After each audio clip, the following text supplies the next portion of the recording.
Hey, it's Mike at You Are The Path. So it's day 1 of week 2, and I wanted to put this video out there while it's fresh in my mind. So I want to talk about decision making and how we make a lot of our decisions.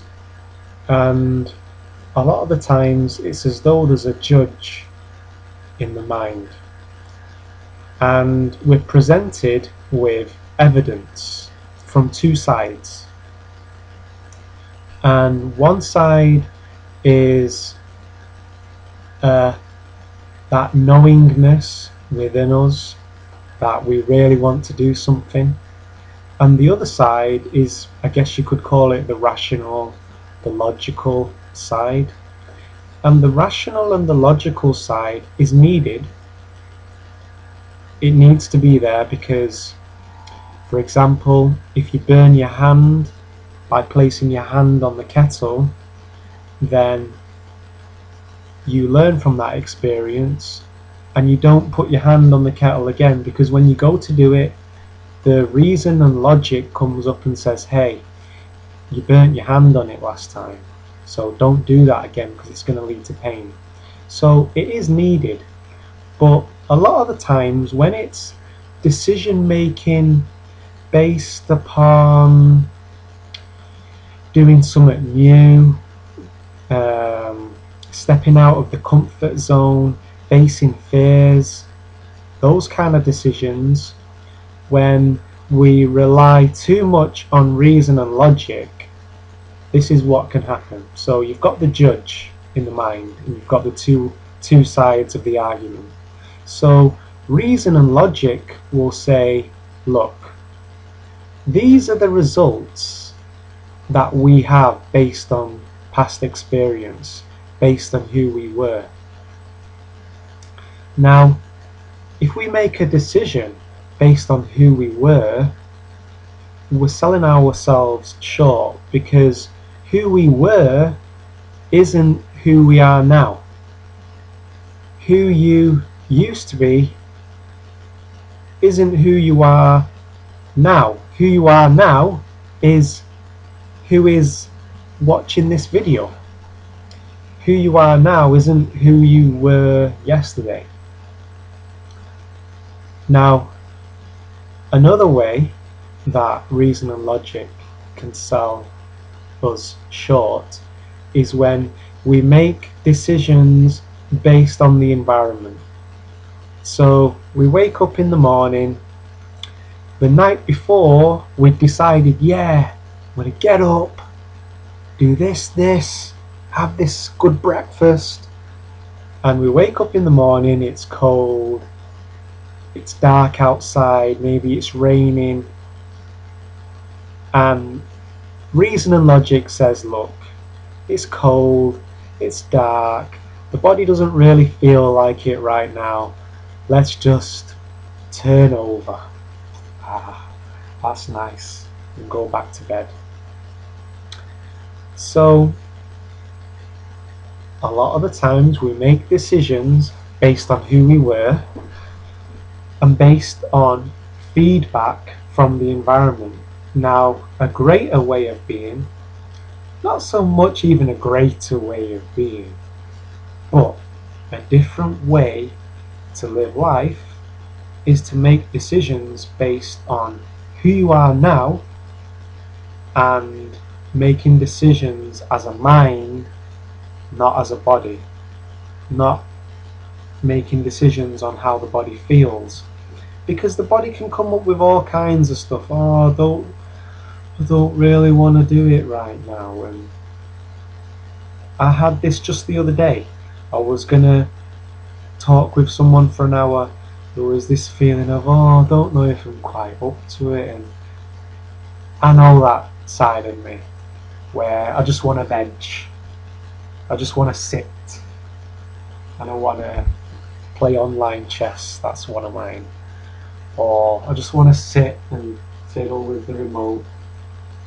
Yeah, there's times where you might do this, take care of that, and have a sit down later where you just let go of the cares for a bit to recharge. There are times where you might want to do that, but when you know you're really avoiding something, it's that battle against non-action.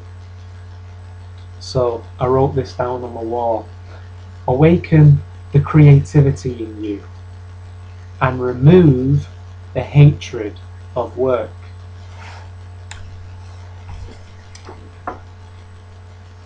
I lost my train of thought.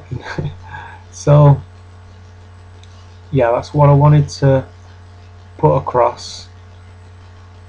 You know, I've been sharing this idea with you around what's built into the matrix, what's built into creation, what is built into existence, and there are gifts that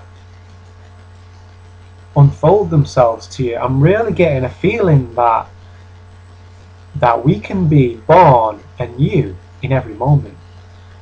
I'm really getting a feeling that I can let go of my past and who I was, because who I was isn't even who I am. Who I am is who I am now. Getting myself out of my head, that I can be born anew in every moment. Why not? Why? Who said you can't turn the page and start afresh and be a new person? Because no one knows who you are. No one can put you in a box and say this is you. No one can do that but you. We put ourselves in the box and we say, okay, this is me, this is how it's been, and then we base all of our decisions on that, on the information that is contained within that box.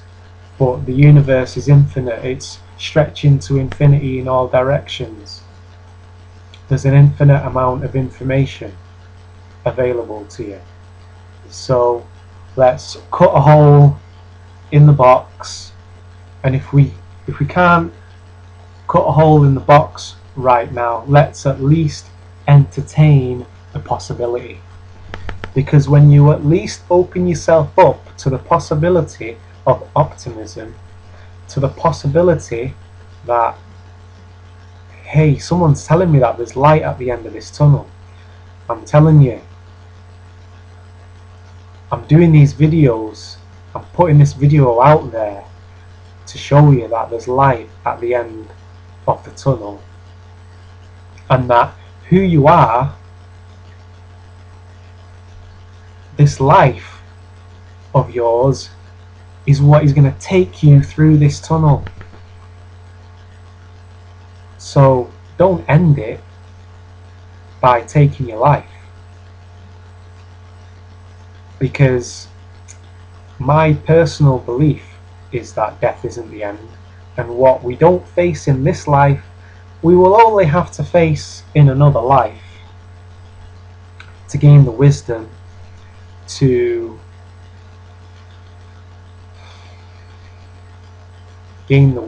of the lesson that existence is trying to show us. The life that you have now is what will take you to the light at the end of the tunnel. Don't let the criticism and the snide comments of others deter you from that belief, from that hope that there is light at the end of the tunnel. Because the truth is, for those people that say those things about you, they've lost hope that there's light at the end of the tunnel, and they're losing their grip, and they want to drag you down with them. That's what people do when they've lost all hope. You see, there's always light at the end of the tunnel. There's always the light. You can create the experience of there not being light, but the light is always there. It's like the yin and yang symbol. You know the yin and yang symbol with a black dot and a white dot? When you're in the light, the darkness is always there. The doorway leading to the dark is always there as a free will choice. but you just prefer the light. When you're in the dark, the doorway to the light is always there, but when you're in the dark, those negative beliefs lead you to believe that the doorway to the light isn't there, and it says stay put, stay here, don't go searching for the light. That's what those voices will say. Don't go searching for the light because it's not there. Stay here in the dark, stay here in what you know. So we can break out of that, and I'm doing these videos to show you that you can break out of that. I hope you got something from this. Catch us in the next video. Peace.